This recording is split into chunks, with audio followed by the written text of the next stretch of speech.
সবাইকে, তোমরা সবাই কেমন আছো? আমি তো খুব ভালোই আছি।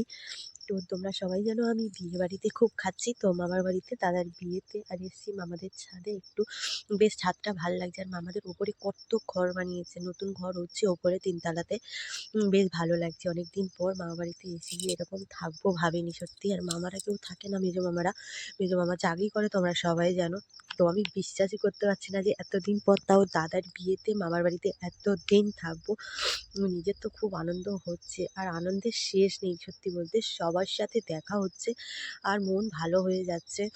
তো আর আজকে আরেকটা জিনিস হয়েছে কি, মামাদের পুকুরে মানে দাদুর পুকুরে দুটো বিশাল বিশাল ট্যাংরা মাছ ধরেছে। পাঙাশ ট্যাংরা যেটাকে বলে। তো অনেকে খায় অনেকে খায় না, বাট আমি খাই। তো সেই ট্যাংরা মাছগুলো বাবা আর মেজো মেশো মিলে কাটছিল। তোমরা জাস্ট দেখলে তোমাদের মাথা খারাপ হয়ে যাবে, এত বড় বড়।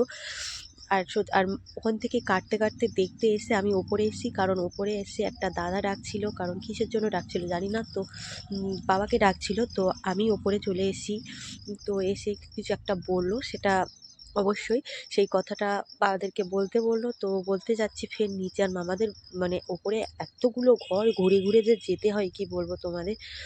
অনেকটাই বড় মামাদের ওপরে। ওপরে অন্তত নেই নেই বলে 7টা ঘর, মানে এত বড় ছোট মিলিয়ে আর কি 7টা ঘর আছে। আর অনেকটাই বড়। তো এসছি একটু ছাদের দিকে। আর ছাদের ওয়েদারটা যে এত ভালো লাগছে যে কি বলবো, মানে কি সুন্দর একটা ঝলমলে রোদ্দুর। আর ওদিকে ডাকাডাকি শুরু হয়ে গেছে, কিন্তু আমি এদিকে একটু ভাও তো দেখাতেই হবে, তাই না? তো একটু ভাও দেখাচ্ছিলাম। আমাদের ওপরে ফের ছাদ পড়বে, তো ওই জন্য আর কি সেইভাবে পিলিয়ার দেওয়া আছে, দেখতেই পাচ্ছ তোমরা। তো আর মামাবাড়ি এলে না একটা আলাদাই শান্তি। অবশ্য যতদিন দাদু দিদিমা বেঁচে আছে তার ততদিন শান্তি। তারপরে কিন্তু আর শান্তি নেই। এটা আমার ক্ষেত্রে বলো, তোমাদের ক্ষেত্রে বলো, সবার ক্ষেত্রে। তো চলো মামাদের কেমন কাটছে দেখো। বড় মাছ দা দিয়ে মাছ কাটছে, এটা আমার বাবা। দুজনেই তো আমার বাবা আর মাছ কাটছে এত বড়।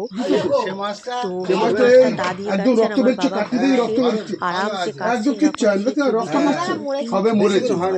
দশ সুন্দর করে মাছ, দুটো মাছ করে করে নিয়ে আসতে পারছিল না। তোমরা বুঝতে পারছো দেখে আমি তো জাস্ট আমার মাথা নষ্ট হয়ে গেছে। তো বেরিয়ে এসে লাফালাফি করছিল।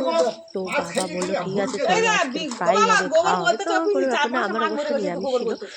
আমি খাইনি, তার পরের দিন খেয়েছি। তো বাবারা তো খুব খেয়েছে, খুব মজা করছিল। আর জামাইদের তো বলছে জামাইরা তোমরা বসো আমরা ভাজি আর তোমরা খাও। অবশ্য জামাইও কাজ করেছে আমার বর। মাছ ধোয়া কাজ করেছে, মানে বুঝতে পারছো জামাই মানুষ। তো মাছটাও ধুয়েছে, সেটা কোনো বড় ব্যাপার না। জামাই তো কী হয়েছে, তো বেশ ভালোও লাগছিল। আর ও বলতে গেলে মামাদের তো কোনো মেয়ে নেই, তোমরা সবাই জানো, আগের ভিডিওতে বলেছিলাম।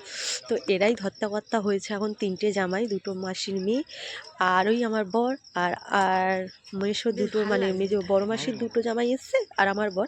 বড় মাসির 3টে মেয়ে, বাট বড় জামাই আসেনি। তো ছোটো আর মেজো এসেছিলো। আর মেজো মাসির জামাই আসেনি, বউ ভাতের দিন আসবে। তো আমাদের বৃহস্পতিবার হওয়ার কারণে বউ ভাতটা একদিন পিছিয়ে গেছে, নাহলে বৃহস্পতিবার হতো, সেই বউ ভাতটা শুক্রবার হয়েছে। তাও ওই 4 দিন যে এত ভালোভাবে কেটেছে কি বলবো। আর লাস্টে মামা ডাকছিল খাওয়ার জন্য, আমি তো খেতেই চলে গেছিলাম। দেখো প্যান্ডেল তো প্রায় প্রায় বলছি কেন, অনেক দিন আগেই হয়ে গেছে। তো আমরা এবার খেতে বসবো, কারণ এটা হলো দুপুরের খাওয়া। তো সবাই খেতে রাখছে, বলে খাবি আয় খাবি আয়। তো আমরা যখন গেছি পুরো ফাঁকা, কিন্তু আমরা যখন খাওয়া হয়ে গেছে, মানে খাওয়া হওয়ার শেষে দেখছি লোকজন ভর্তি হয়ে গেছে। চলো সবাই, আমার এই ভিডিওটা কেমন লাগলো অবশ্যই কমেন্টে জানিও। যদি ভালো লাগে লাইক কমেন্ট আর সাবস্ক্রাইব করে দিও। দেখা হচ্ছে নতুন ভিডিওতে। ততক্ষণ তোমরা সুস্থ থেকো, ভালো থেকো, সবাইকে ভালো রেখো। টাটা। তো চলো সবাই।